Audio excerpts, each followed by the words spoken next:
Well, I woke up, like officially woke up. I've been thinking that I was, awake and seeing the world for what it really was for a long time. And I've been I'll occasionally be the person online that'll be like, you know what? Like, wake up. Like, see what's actually happening in this world. And I had no idea. I legitimately had no idea. And it all started with me kind of coming to the realization that 50% of this country has a completely different way of viewing the world than me.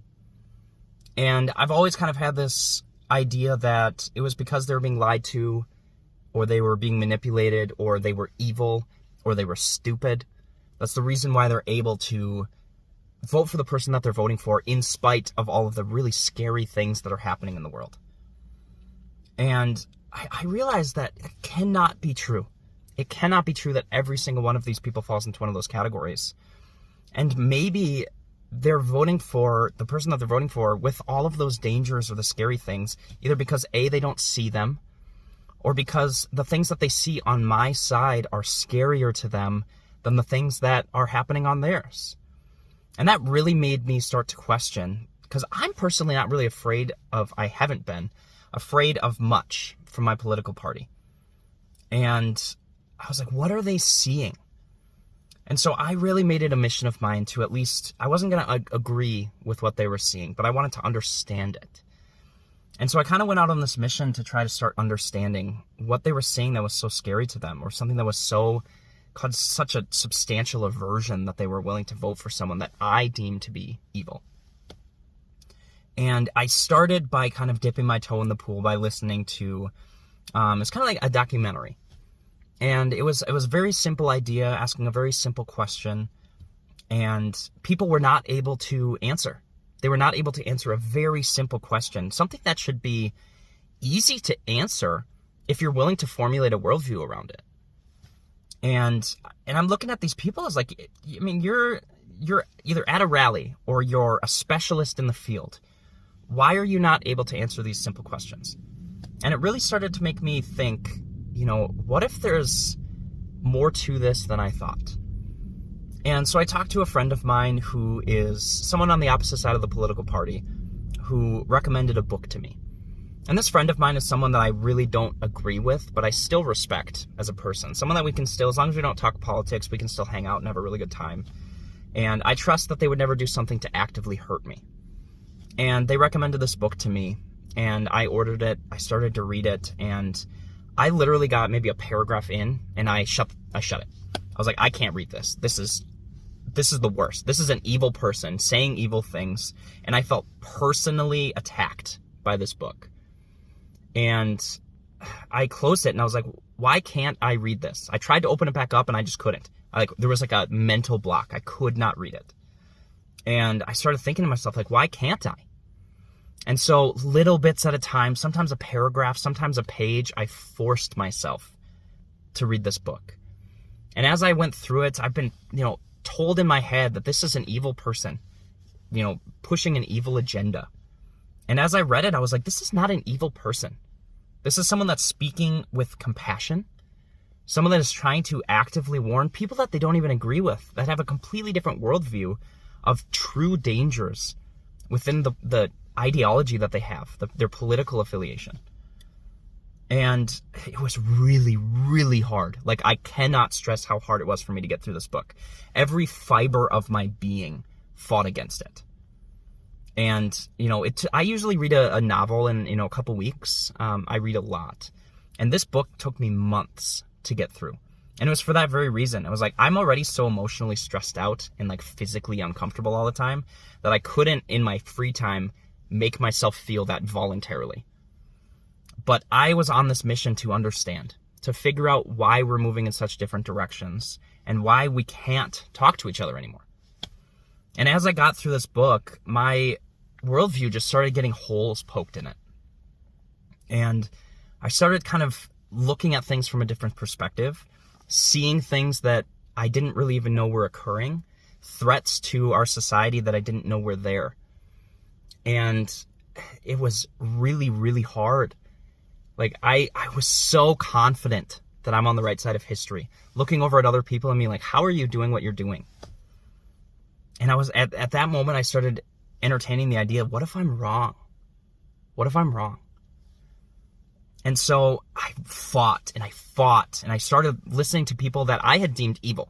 People that I said, this person over there is one of the reasons why this country is going to shit, because they're lying to us, they're actively manipulating people, or they're just flat out intolerant or evil or whatever. And while I think some of those things are true, because I've seen the videos and the content of them being those things, but as I listened more and more and forced myself to listen, I realized that there was more to it, that not everything that they were saying was evil. And as I began listening and opening my mind to the possibility that I might be wrong, that was when it really changed for me. I started actually seeing wholesome content. I started seeing, people speaking with compassion and just like, what is this country becoming? And how are we gonna let it happen? And when are we gonna say enough is enough? And it started to tear down my entire world, the way that I saw everything. And while my personal beliefs didn't change that much, the way that I saw the world and the dangers that I saw substantially changed. And not only was I looking at a boogeyman in front of me who had captured my attention for a long time, I started looking behind me to the people that I've been defending and saying, holy crap, you have gone insane. You've gone insane. And I didn't personally feel like I've become a radical person, but I realized that I've been supporting radical ideas and radical people and just flat out ignoring the dangers that the most extreme parts of my political party were posing on society. And when I'm thinking to myself, what do they see over there that scares them so much that they're still willing to vote for the person that they're willing to vote for? It's because they saw that. And I haven't been looking. Or I haven't been willing to open my mind to the possibility, or I'm thinking to myself, you know what, that's a small thing in comparison to what I see over there, because that boogeyman is still real. And my entire world has been crumbling over the last couple days. And there was a kind of a shift for me where I was really, really having a hard time listening to people that I didn't agree with. And then it became this hunger for knowledge, because I started detaching myself from that narrative, having to be in that group, because there's camaraderie in that, and there's so much stress and anger and hatred in the world that finding a group that I can be a part of was really appealing. And as soon as I kind of separated myself from that and started, actually looking at things objectively, I started consuming the other side, their vlogs and YouTube videos and news articles, and figuring out how do they see these news events that I've seen, because, I lived through them. I feel like I know exactly what happened, but they feel the same way, and it's a different reality. So of course the reality that they live in is different than mine. They're going to feel differently than me. And a lot of that has to do with the blame of the news and our politicians and just flat out deceiving us. And so the last couple of days, I've felt alone. I feel like I can't talk to anyone. I've tried to talk to some of my family and friends about it, and most people just shut me down or say I'm going over to the dark side. And it's all I'm doing is trying to acknowledge some dangers within my own political party. That doesn't mean that I'm going to jump over and vote for the person that I've deemed evil, because I still believe that. I'm just also recognizing dangers behind me as well. So I really don't know. I'm so confused. And I'm really, really going to try to continue to learn and to figure out, because I'm sure the truth is in the middle. They're over there lying to them. I just need to assume that they're lying to me too. And I need to figure out what the truth is. And I don't know how I'm going to do that, other than maybe just listening to both sides and trying to figure out what's in the middle. Because I don't really see unbiased people out there. We don't want to hear unbiased stuff. We want to hear stuff that fits the narrative and the worldview that we have, because it's easier. So I'm just going to post as I explore this, because it's unreal to me, but I also feel free. I can now watch stuff from the left or stuff from the right without, feeling personally attacked, because I am no longer considering myself to be a part of that.